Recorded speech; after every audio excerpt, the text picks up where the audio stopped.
이 시간에는 죄인의 구원을 함께 기뻐할 수 있는가? 라는 제목으로 우리가 함께 하나님의 말씀을 나누도록 하겠습니다. 여러분, 오늘 본문 굉장히 유명한 본문이죠. 혹시 여러분 지금까지 교회 다니면서 이 본문으로 어떤 제목으로 설교를 들으셨을까요? 성경책을 딱 펴보니까, 왜 성경책 요즘 소제목 있잖아요. 그 소제목을 보니까 잃어버린 아들 비유 뭐 이렇게 써 있더라고요. 전통적으로는 이 이야기를 이 잃어버린 아들, 그러니까 방탕하고 방황하던 둘째 아들의 초점을 맞추어서 설교를 많이 해왔습니다. 그러다가 이제 좀 시대가 좀 많이 바뀌었어요. 그래서 이번에는 첫째 아들의 상당한 초점을 맞춥니다. 뭐냐면은 두 탕자 비유로 이제 바뀐 거예요. 처음에는 그냥 둘째 아들만 탕자, 잃어버린 아들인 줄로 생각했는데 가까이 있었던 첫 번째 아들 역시 잃어버린 아들이다, 이렇게 이야기를 하는 것이죠. 왜 그러느냐? 아버지와 가장 가까이에서, 아버지 평생 그 옆에서 아버지를 모시고 있었음에도 불구하고 아버지의 마음을 전혀 헤아리지 못하고 있었기 때문에 이 첫째 아들 역시 영적으로는 잃어버린 아들이다, 이렇게 또 설교를 해왔습니다. 그래서 이제 돌아온 탕자 이야기에서 두 탕자 이야기로 바뀌기도 하고, 또 여러분 굉장히 유명한 목사님 팀 켈러 목사님 아시나요? 네, 팀 켈러라는 목사님이 책을 쓰셨죠. 탕부 하나님이라고. 탕부 하나님. 이번에는 이 본문의 내용을 가지고 정말 그 흥청망청 쏟는 그 아들의 이미지가 아니라 그만큼 흥청망청 넘치도록 사랑을 베푸시는 하나님이다 해서 그 아버지의 초점을 맞춰서 이제 탕부 하나님, 이렇게 소책자가 이제 뭐 많이 나와 있어요. 읽으신 분 있으실지 모르겠지만은, 네, 그 책에는 또 아버지의 초점이 굉장히 맞춰져 있습니다. 참 이 같은 본문을 가지고도 참 여러 가지 해석이 가능해요. 저는 여러분에게 어떤 식으로 좀 해석을 할까 좀 고민을 하다 보니까 문득 이 말씀이 누구를 향해서 하신 비유일까, 이거부터 찾아보게 되더라고요. 우리가 지금 1절부터 3절을 먼저 읽어보지 않았습니까? 보면은 1절에 세리들과 죄인들이 모두 예수의 말씀을 들으려고 그에게 가까이 몰려들었다, 이렇게 시작을 하고 있습니다. 근데 그때 바리새인들, 율법학자들의 반응이 중요해요. 투덜거리면서 말을 합니다. 2절 보니까 이 사람이 죄인들을 맞아들이고 그들과 함께 음식을 먹는구나. 그래서 시작한 게 예수님의 비유입니다. 그런데 이제 예수님의 비유를 보면요, 세 가지의 비유가 있습니다. 첫 번째는 잃어버린 양의 비유, 두 번째는 잃어버린 드라크마 비유, 세 번째는 잃어버린 아들들의 비유, 이렇게 지금 볼 수 있는 거예요. 이렇게 그 세 가지의 비유가 뭔가 하나로 계속 초점이 맞춰지고 있어요. 뭐냐면은 100마리 중에 한 마리 잃어버린 양, 10개의 드라크마 중에 하나의 잃어버린 동전, 두 아들 중에 또 굳이 이야기하면 잃어버린 한 아들, 이렇게 점점 좁혀지고 있는 거죠. 근데 그 결론이 어떻게 끝나느냐? 잃어버린 양의 비유를 읽다 보면 끝에 중간이죠. 중간에 이렇게 나와 있습니다. 누가복음 15장 5절에서 6절을 보니까 이렇게 나와 있어요. 그 양을 찾으면 기뻐하여 자기 어깨에 메고 집으로 돌아와서 벗과 이웃 사람을 불러 모으고 나와 함께 기뻐해 주십시오. 잃어버렸던 내 양을 찾았습니다 하고 말할 것이다, 이렇게 이야기합니다. 그리고 잃은 드라크마를 찾은, 잃어버린 동전을 찾은 다음에도 굉장히 비슷한 반응을 보여요. 자, 누가복음 15장 9절을 또 보실까요? 그래서 찾으면 벗과 이웃 사람을 불러 모으고 말하기를 나와 함께 기뻐해 주십시오. 잃었던 드라크마를 찾았습니다 할 것이다, 이렇게 이야기를 하고 있어요. 자, 그러면은 오늘 우리의 본문의 말씀에도 비슷한 구절이 있겠죠? 24절을 한번 보시겠습니다. 오늘 본문의 24절에도 굉장히 비슷한 말이 나와요. 나의 이 아들은 죽었다가 살아났고 내가 잃었다가 되찾았다. 그래서 그들은 잔치를 벌였다라고 나옵니다. 어떤 공통점이 있죠? 잔치라는 공통점이 있습니다. 잃어버린 것을 찾고 난 다음에 잔치를 벌이고 있어요. 양 한 마리를 잃어버렸다가 찾았는데 잔치를 베푼다? 경제적으로는 좀 납득이 안 가죠?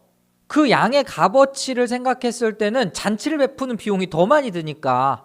그죠? 동전 하나를 잃어버렸다가 찾았음에도 불구하고 잔치를 베푼다? 이건 정말 더 이해가 안 가는 내용이에요. 그런데 지금 이 세 번째 비유에서도 똑같이 이건 실제적으로 아버지가 둘째 아들을 위해서 잔치를 베푼다. 이제는 이 잔치 자체에 약간의 메시지가 숨겨져 있다라고 여러분이 생각을 하셔야 됩니다. 그 메시지가 무엇이냐? 여러분, 제가 지금 누가복음을 계속해서 설교를 하고 있는데 누가복음 4장에서 어떤 일이 있었느냐 계속 매주마다 이야기하는 것 같아요. 예수님께서 회당에서 안식일에 회당에서 두루마리를 딱 펴가지고 말씀을 읽으시는데 그게 이사야서 61장 1절과 2절의 말씀이었습니다. 주 여호와의 영이 내게 임하였으니 하면서 여호와의 은혜의 해가 임하게 하려 함이라, 이 말씀으로 마친단 말이에요. 제가 이 본문을 가지고 뭐라 그랬죠? 희년을 생각하면 된다, 이렇게 말씀드렸죠. 희년이 도래했다. 기쁨의 해가 도래했다. 모든 것이 제자리로 돌아오는 해. 종이 되었던 사람들은 자유인이 되고, 그리고 땅을 잃어버렸던 사람은 땅을 다시 되찾는 그런 기쁨의 해. 근데 예수님께서 이 두루마리를 읽고 난 다음에 뭐라고 이야기하셨죠? 오늘 이 말씀이 너희에게 응하였다, 이렇게 말씀하셨거든요. 그럼 여러분, 희년을 맞이했다라는 것은 무엇이냐? 우리에게 엄청나게 큰 기쁨이 임했다라는 거예요. 그렇지 않습니까? 희년이라는 것은 정말 말 그대로 나의 신분이 변화되고 내 잃어버렸던 것을 다시 되찾고 내가 지금까지 억울했었던 것, 그리고 마음이 아파서 많은 눈물을 쏟았던 것, 그 모든 것들이 다 회복되는, 내 아팠던 것도 회복되는 그런 날이라는 거죠. 얼마나 기쁜 날이겠습니까? 그렇죠? 그 날에는 무엇을 해야 될까요? 그 날에는 기뻐하고 하나님이 직접 베푸시는 연회, 베푸시는 잔치에 참여를 해야겠죠. 그런데 바리새인들과 율법학자들은 여전히 이 잔치에 참여하고 있지 못하는 모습이 바로 오늘 본문에 나타나는 것이죠. 그럼 본문을 자세히 한번 보시겠습니다. 오늘 본문 너무 잘 아시는 본문인데 제가 그냥 여러분이 잘 모를 것 같은 그 당시의 문화적 배경만 한번 말씀드릴게요. 두 아들이 있었습니다. 그런데 그 두 아들 중에 둘째가 아버지에게 어느 날 갑자기 딱 찾아와가지고 이렇게 얘기하죠. 12절 보니까 작은 아들이 아버지에게 말하기를, 아버지, 재산 가운데서 내게 돌아올 몫을 내게 주십시오, 이렇게 말합니다. 이거는요 굉장히 무례한 말이었어요. 무슨 말이냐면, 아버지 그냥 빨리 죽으시면 안 돼요? 거의 이 정도 수준의 말이었습니다. 왜냐? 아버지께서 돌아가시기 전까지는 재산의 분배가 일어나지 않습니다. 이걸 요구하는 아들은 굉장히 몰상식하고 아주 무례한 아들이었던 것이죠. 그리고 여러분, 그 당시에 이 아들이, 지금 둘째 아들이 결혼했다는 얘기가 어디 있습니까? 없죠? 그러면은 적어도 이 아들의 나이는 18살, 19살 정도 밖에 안 되는 아주 어린, 정말 철부지 아들이었던 것입니다. 그리고 재산을 나눠달라라고 얘기했을 때 그 당시 유대인의 관습에 의하면, 또 율법에 의한 거기도 하지만, 첫째는 2배의 몫을 받게 되어 있습니다. 그럼 둘째는 그 첫째보다 절반을 갖게 되는 거죠. 정리하자면은 이 아버지의 재산을 3분의 1로 나눴을 때, 그 3등분 했을 때 3분의 1만큼 이 둘째가 가져갈 수 있었던 거죠. 그죠? 그래서 이 둘째 아들은 그 재산을 다 현금으로 바꿔가지고 이제 여행을 떠납니다. 어떻게 그걸 알 수 있죠? 13절 보니까 며칠 뒤에 작은 아들은 제 것을 다 챙겨서 먼 지방으로 가서, 가축들이나 그런 거 다 어떻게 챙겨가요? 다 돈으로 바꿔서 챙겨간 거죠.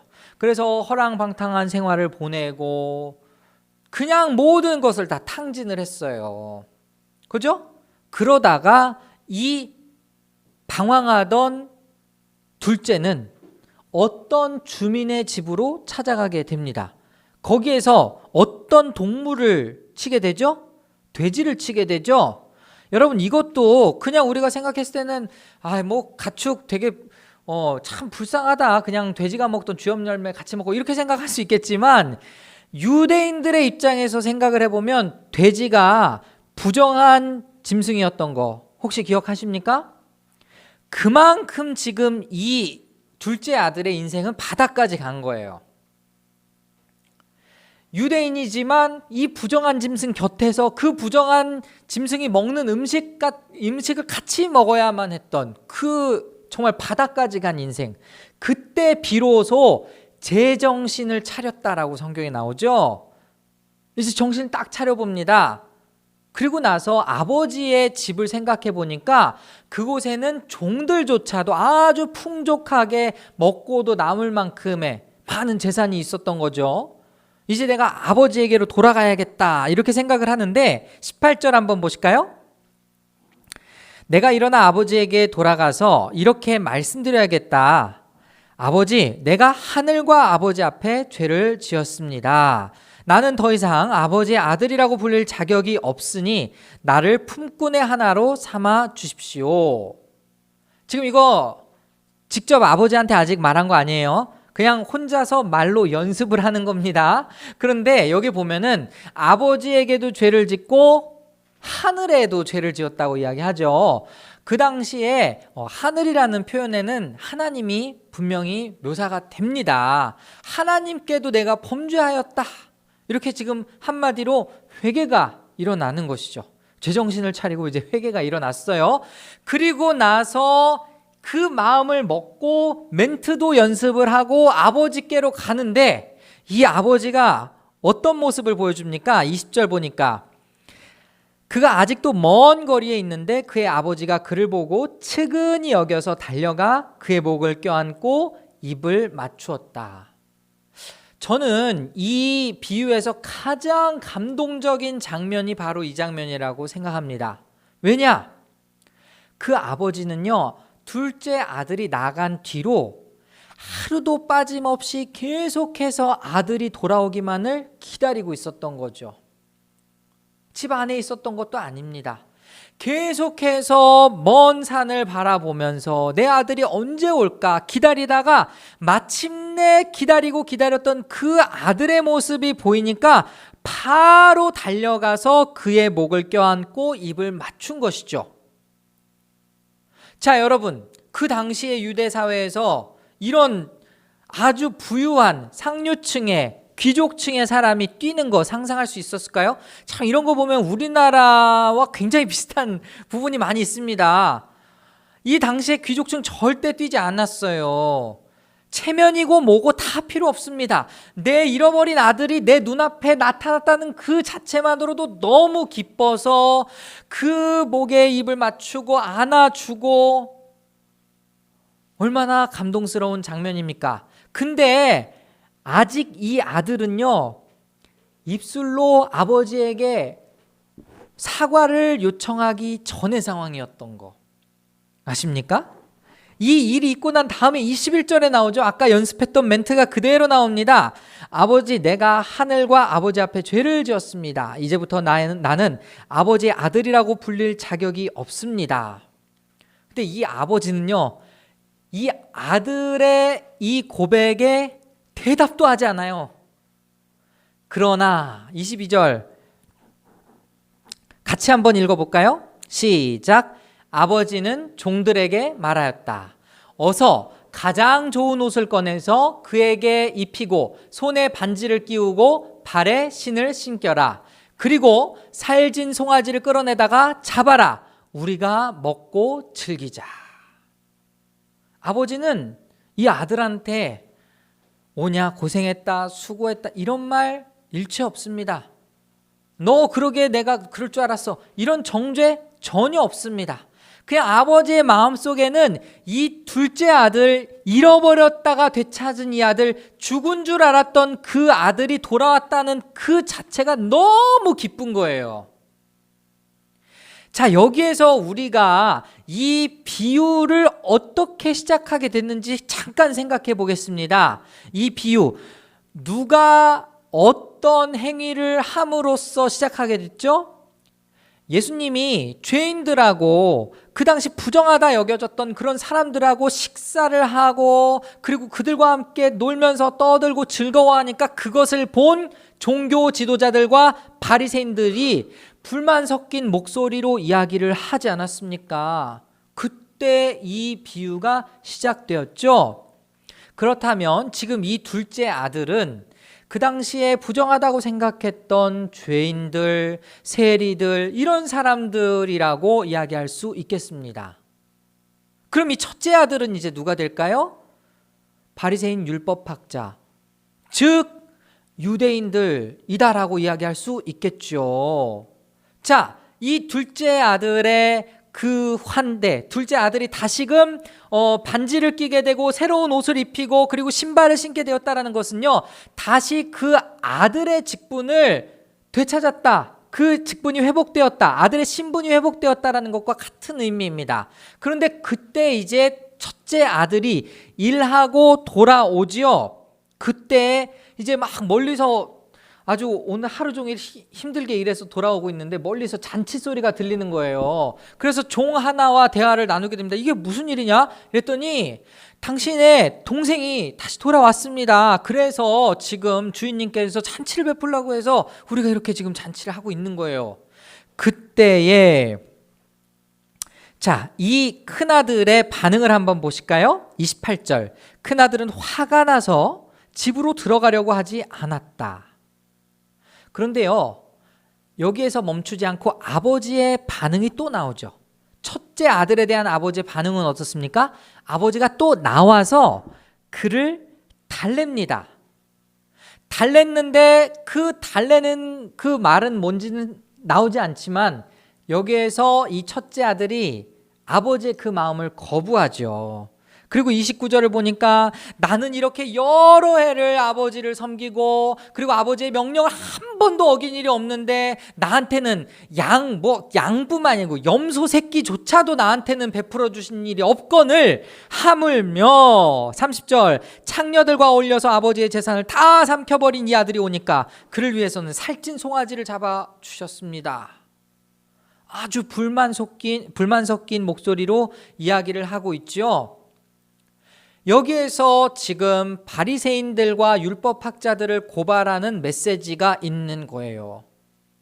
그들은 율법을 받은 민족이었습니다. 그들은 하나님과 가장 가까이 있는, 어떻게 보면 하나님과 가장 가까이 있는 민족이었어요. 그런데 정작 그들은 하나님의 마음을 알지 못했죠. 여러분, 이 말씀에서 첫 번째 아들보다 두 번째 아들이 더 위험하다라는 거 아십니까? 왜냐?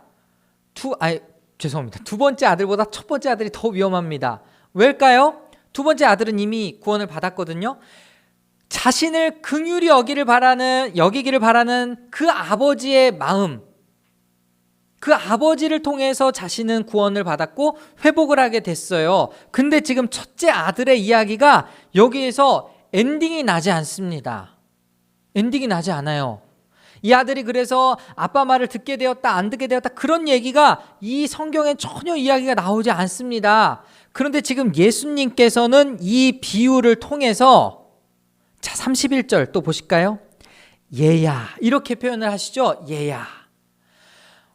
여전히 유대인들을 사랑하시고 율법학자, 바리새인 여전히 사랑하는 음성으로 얘야라고 이야기를 하십니다. 그리고 너는 늘 나와 함께 있으니 내가 가진 모든 것은 다 네 것이다. 그런데 너의 이 아우는 죽었다가 살아났고 내가 잃었다가 되찾았으니 즐기며 기뻐하는 것이 마땅하다. 이렇게 이야기하시거든요. 도저히 근데 납득이 안 가는 거예요. 왜 납득이 안 갈까? 만약에 여러분 이 첫째 아들이 약간 게으른 아들이었다면 어땠을까요? 만약에 첫 번째 아들도 약간씩 방황하고 방탕하고 집 나갔다가 좀 돌아오고 이러면은 어땠을까요? 뭐 좀 둘째 아들의 마음을 헤아릴 수도 있었겠죠. 근데 중요한 것은 뭐냐면 그 열심이 아버지를 위한 열심이 아니고 나를 위한 열심이었죠. 지금까지 했던 그 모든 아버지를 향한 헌신, 즉 종교 지도자들로 따지자면 그 종교적인 열심이 곧 하나님을 위한 것이 아니라 나를 위한 것이었죠. 내가 이렇게 열심을 다하면 나에게 큰 복을 주시겠지. 근데 그 뜻이 아버지의 뜻이 아니었거든요.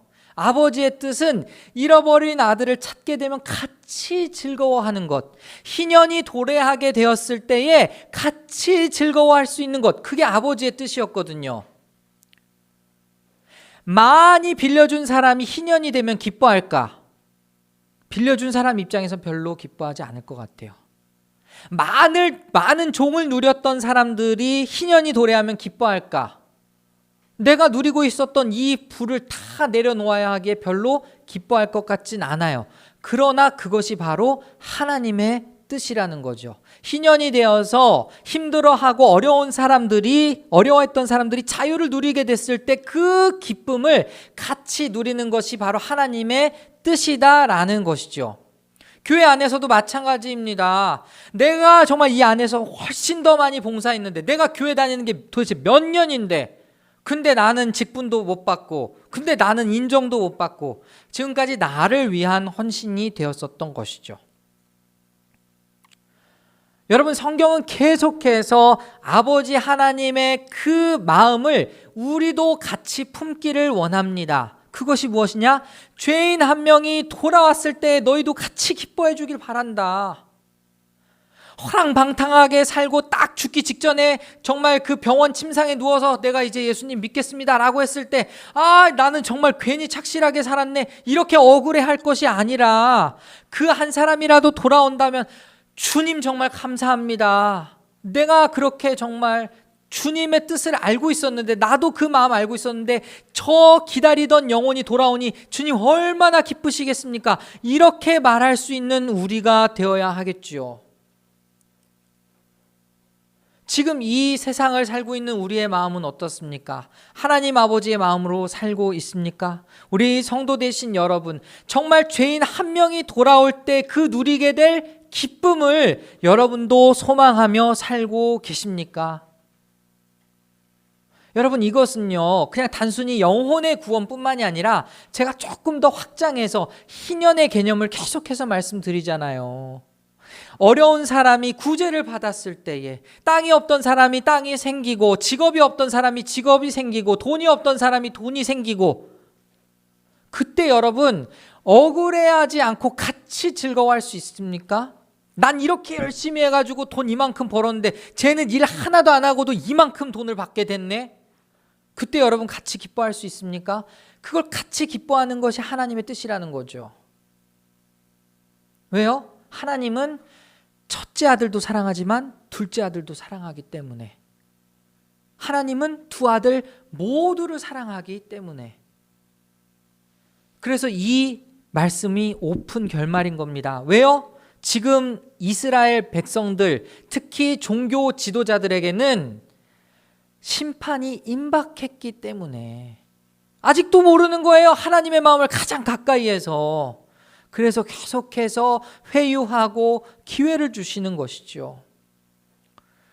오늘 말씀 정리해 볼까요? 우리가 이 마음, 아버지 하나님의 마음을 갖기 위해서는 어떻게 해야 될까? 우리가 받은 구원이 하나님의 은혜로 말미암은 것이라는 것을 인정해야 가능해집니다. 여러분, 이것은 조금 더 나아가서 내가 가지고 있는 내가 가지고 있는 재산, 내가 가지고 있는 능력이 하나님께로부터 났음을 인정해야 여러분이 이 마음이 생깁니다. 아니, 내가 열심히 노력해서 좋은 대학교 가고, 내가 열심히 노력해서 좋은 직장에 가서 돈 많이 버는 게 도대체 뭐가 잘못이야? 이렇게 생각하십니까? 여러분, 여러분에게 그 재능을 주신 분이 누구십니까? 여러분에게 그 직장의 길을 열어주신 분이 누구십니까? 우리의 인생의 은혜가 아니고서는 고백할 것은 단 하나도 없다라는 것입니다.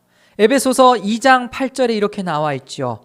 여러분은 믿음을 통하여 은혜로 구원을 얻었습니다. 이것은 여러분에게서 난 것이 아니요 하나님의 선물입니다.